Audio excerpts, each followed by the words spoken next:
وہ منصوص سبۃ الحرف میں شمار ہوگا، بس صورت دیگر مسترد کر دیا جائے گا۔ باب نمبر 3، حدیث نمبر 1809۔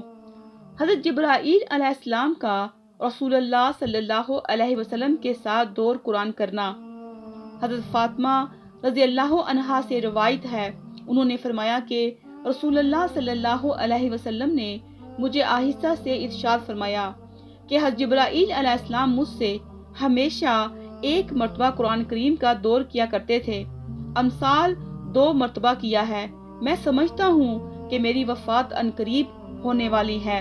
فوائد: اسی طرح رسول اللہ صلی اللہ علیہ وسلم نے جس سال وفات پائی، رمضان المبارک میں 20 راتوں کا اعتکاف کیا، جبکہ پہلے آپ 10 راتوں کا اعتکاف کرتے تھے۔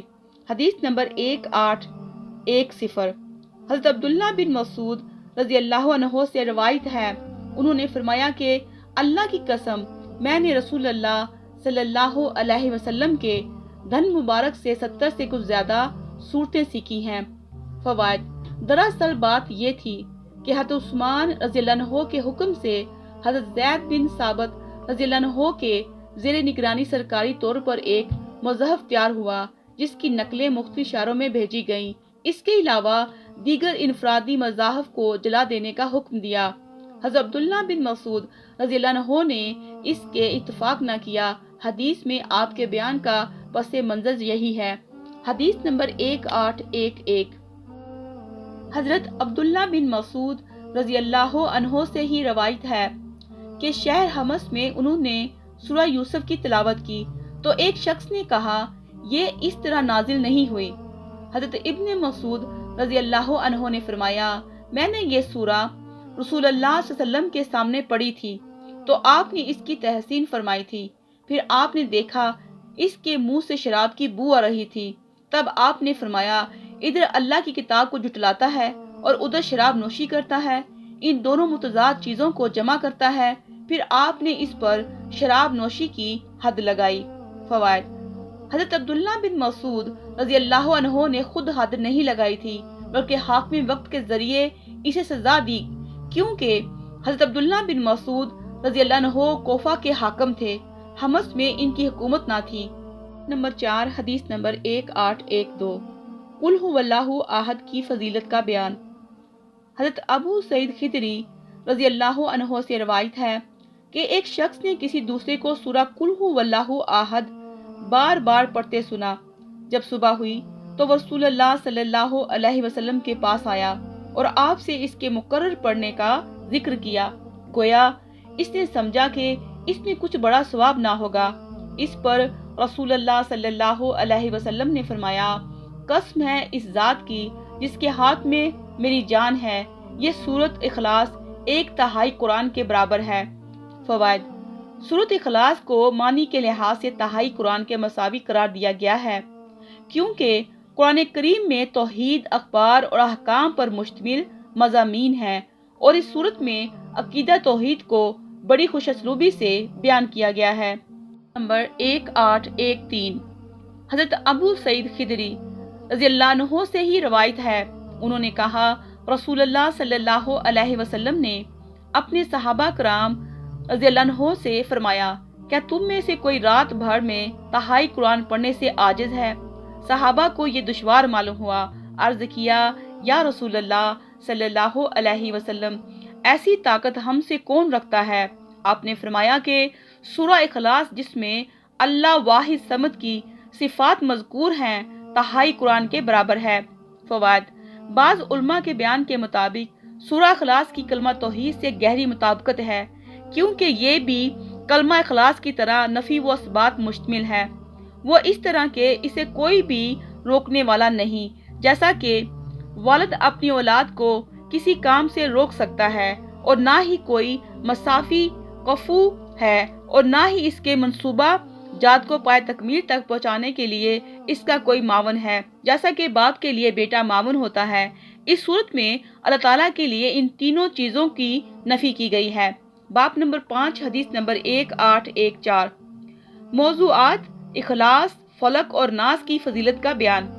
حضرت عائشہ رضی اللہ عنہا سے روایت ہے کہ رسول اللہ صلی اللہ علیہ وسلم جب اپنے بستر پر آرام کرتے تو ہر شب اپنے دونوں ہاتھوں کو اکٹھا کر کے ان میں قل ہو واللہ احد، قل اعوذ برب الفلق اور قل اعوذ برب الناس پڑھ کر دم کرتے، پھر انہیں تمام بدن پر جہاں تک ممکن ہوتا پھیر لیتے، لیکن ہاتھ پھیرنے کی ابتدا سر، چہرے اور جسم کے اگلے سے ہوتی۔ 3 مرتبہ یہ عمل کیا کرتے تھے۔ فوائد: صحیح بخاری ہی کی ایک روایت میں ہے کہ رسول اللہ صلی اللہ علیہ وسلم جب بیمار ہوتے تو سورہ اخلاص، سورہ فلق اور سورہ ناس پڑھ کر اپنے آپ پر دم کرتے، اور جب علالت زیادہ ہو گئی تو حضرت عائشہ رضی اللہ عنہا برکت کے خیال سے یہ صورتیں پڑھ کر آپ کا ہاتھ آپ کے بدن پر پھیرتی۔ باب نمبر 6، حدیث نمبر 1815، تلاوت قرآن کے وقت سکینت اور فرشتوں کے اترنے کا بیان۔ حضرت اسید بن حضیر رضی اللہ عنہ سے روایت ہے کہ وہ ایک رات سورہ بقرہ پڑھ رہے تھے کہ ان کا گھوڑا جو قریب ہی بندھا ہوا تھا بدکنے لگا۔ وہ خاموش ہو گئے تو گھوڑا بھی ٹھہر گیا۔ یہ پڑھنے لگے تو گھوڑا پھر بدکنے لگا۔ یہ پھر خاموش ہو گئے تو وہ بھی ٹھہر گیا۔ یہ پھر تلاوت کرنے لگے تو گھوڑا پھر بدکا۔ اس کے بعد حضرت اسید رضی اللہ عنہ نے پڑھنا چھوڑ دیا۔ چونکہ ان کا بیٹا یحییٰ گھوڑے کے قریب تھا، اس لیے انہیں اندیشہ ہوا کہ کہیں گھوڑا اسے نہ کچل ڈالے۔ انہوں نے سلام پھیر کر اپنے بیٹے کو اپنے پاس کھینچ لیا۔ پھر انہوں نے جب سر اٹھا کر دیکھا تو آسمان نظر نہ آیا، بلکہ ایک ابر سا نظر آیا جس پر چراغ جل رہے تھے۔ صبح کے وقت انہوں نے رسول اللہ صلی اللہ علیہ وسلم کی خدمت میں حاضر ہو کر سارا واقعہ بیان کیا تو آپ صلی اللہ علیہ وسلم نے فرمایا، اے ابن حضیر رضی اللہ عنہ تم پڑھتے رہتے، اے ابن حضیر رضی اللہ عنہ تم پڑھتے رہتے۔ انہوں نے عرض کیا، یا رسول اللہ صلی اللہ علیہ وسلم، مجھے اپنے بیٹے یحییٰ کے بارے میں خطرہ محسوس ہوا تھا کہ کہیں گھوڑا اسے کچل ہی نہ ڈالے، کیونکہ یحییٰ گھوڑے کے بالکل قریب تھا۔ اس لیے سر اٹھا کر میں نے ادھر خیال کیا اور پھر آسمان کی طرف سر اٹھایا تو دیکھا کہ ایک عجیب قسم کی چھتری ہے جس میں بہت سے چراغ روشن ہیں۔ پھر میں باہر آ گیا تو پھر وہ سایہ ابر نہ دیکھا۔ آپ نے فرمایا، تم جانتے ہو وہ کیا تھا؟ حضرت اسید رضی اللہ عنہ نے کہا، نہیں۔ آپ نے فرمایا، یہ فرشتے تھے جو تیری آواز سن کر تیرے قریب آ گئے تھے، اور اگر تم پڑھتے رہتے تو صبح کے وقت لوگ انہیں دیکھتے اور وہ ان کی نظروں سے اوجھل نہ ہوتے۔ فوائد: اس حدیث سے دوران نماز خشوع خضوع کی فضیلت معلوم ہوتی ہے۔ نیز دنیاوی مباح کام میں مصروف ہونا خیر کثیر کے فوت ہونے کا باعث ہے، کیونکہ ہم نماز میں ناجائز کاموں کی مصروفیت کی وجہ سے خشوع کو برباد کر دیں۔ استغفر اللہ الذی لا الہ الا هو الحی القیوم واتوب الیہ۔ والسلام علیکم ورحمۃ اللہ وبرکاتہ۔